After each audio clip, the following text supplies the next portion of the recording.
شانۆی ئەرکی نیشتیمانی داهۆڵێک لە شاری سنا نمایشکرا کە ئەم شانۆگەریە شانۆیەکی مۆنۆدرامایە و لەلایەن جەمیل مەفاخری نووسەر و دەرهێنەرە کاری دەرهێنانی بۆ کراوە. ئەم شانۆگەریە بۆ ماوەی 6 ڕۆژ بەردەوامی ئەبێت واتە تاوەکو ئێستاش بەردەوامن لە نمایشکردن و بڕیاریشە لە شارەکانی دیکەی ڕۆژهەڵاتی کوردستان بە هەمان شێوە نمایش بکرێت.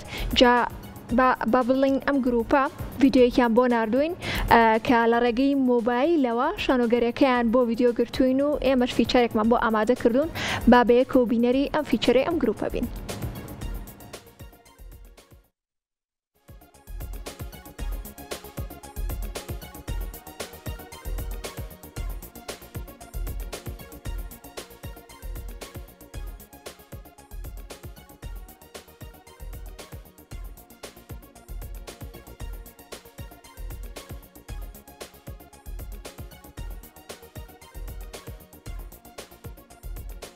ڕێز و سڵام و ئەدەب بۆ ئێوە و بینەر ئازیزەکانتان.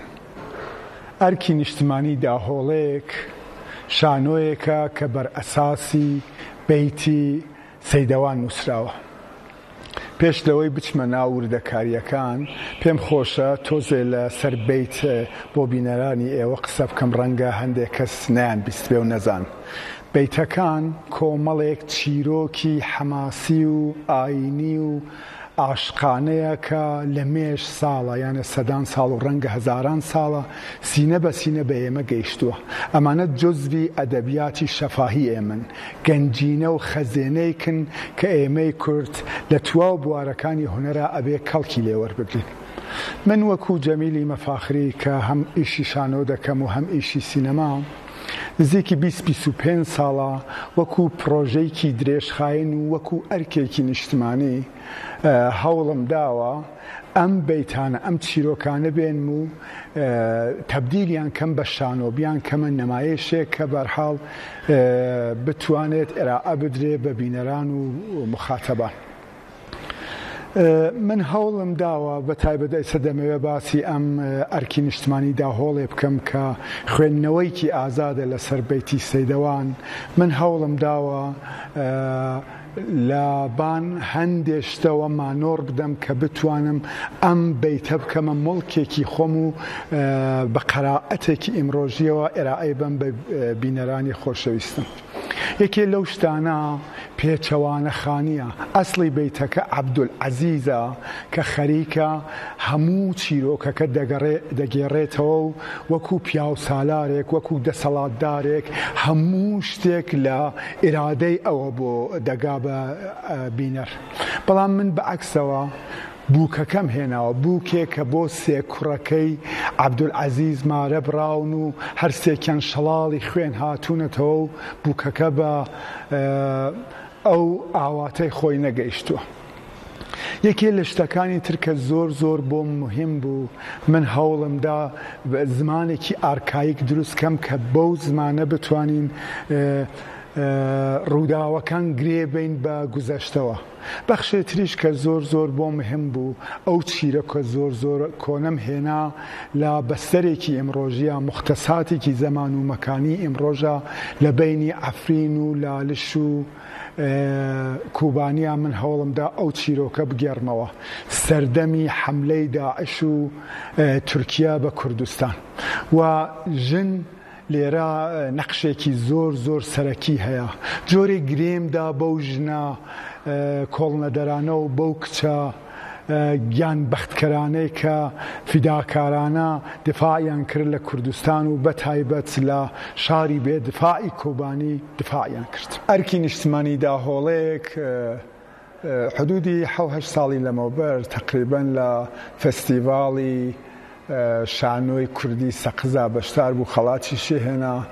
ساڵێکی دوای ئەوە لە فستیڤە پێم وایە ئەگەر هەڵە نەبم لە 4مین فستیڤاڵی چەمچەماڵا بەشدار بوو، لەوێشە هەروەها خەڵاتی گرت. ئێستاش ئێمە داماناوە کە توورێک دانین بۆ پێشکەشکردنی ئەم نەمایشە. لە سنەوە دەستمان پێ کردووە، جارێ 1 هەفتەمان داناوە تا ئاخری ئەم هەفتە، یان ڕەنگە ئێمە دووبارە دووپاتی کەینەوە بۆ بینەرە عەزیزەکانمان. من وەکو جەمیلی مەفاخری هاوڵاتیەکی ئەم نیشتمانە لێتان ناشارمەوە بەڕاستی زۆر نیگەرانم. ناتوانم بڵێم نیگەرانم لەم جیلە تازە، نیگەرانم لەم بارودۆخە. ئێستا کە تۆ گوێ لە ئەم جیلە تازاگری یانێ وا هەستەکەی کە زمانی کوردی خەریکە بەرهێرشێکی زمانەکانی دیکە قرارگرێ.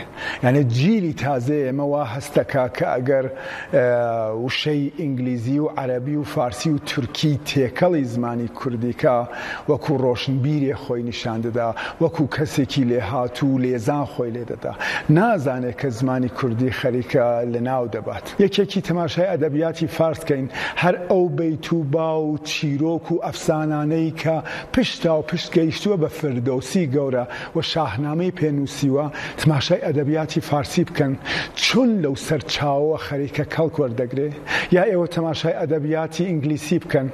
شەکسپیری گەورە هەر لە هەمان چیرۆک و بەیتەکان و فولکلۆری ئەدەبیاتی ئینگلیسی کەڵکی وەرگرتووە و ئەو شاکارانە گەورەی نووسیوە و تەماشایکەن نەتەنیا دەوڵەتی گەورەی ئینگلیس بەڵکە سەرتاسەری دنیا خەریکن لەو سەرچاوانە ئیسفادە دەکەن. حەیفە ئێمەی کورد کە نەتوانین لە سەرچاوەکەمان ئیسفادەکەین. هەوڵی تاکە کەسی دراوە بەڵام هەمەتێکی گەورەی هەمەلایەنەی دەوێ. ئێمە وەک گروپی ئەم شانۆیە هەوڵمەنداوە. من ئەمە بۆ پێنجمین شانۆیەک دەچێت کە خەریکم بەیتەکان تەبدیلەکەمەوە بە نمایشێک و خەریکم دراماتیزەیان دەکەمەوە. هیوادارم بتوانم هەنگاوێکی چکولە بۆ ئەدەبیات و بۆ فەرهەنگ و کەلتوری کوردی هەڵبگرم. دیسانەوە سپاستان دەکەم. ئێمە 2-3 ڕۆژی ترمان ماوە نمایش، هیوادارم خەڵک بێن بۆ تماشای نمایشەکە و ڕەنگە لە هەفتەی داهاتوویشەوە ئێمە دەست پێ بکەین بچین لە چەند شاری ڕۆژهەڵاتان نمایشەکەمان پێشکەشی بینەری ئازیزکەین. دیسانەوە سپاس.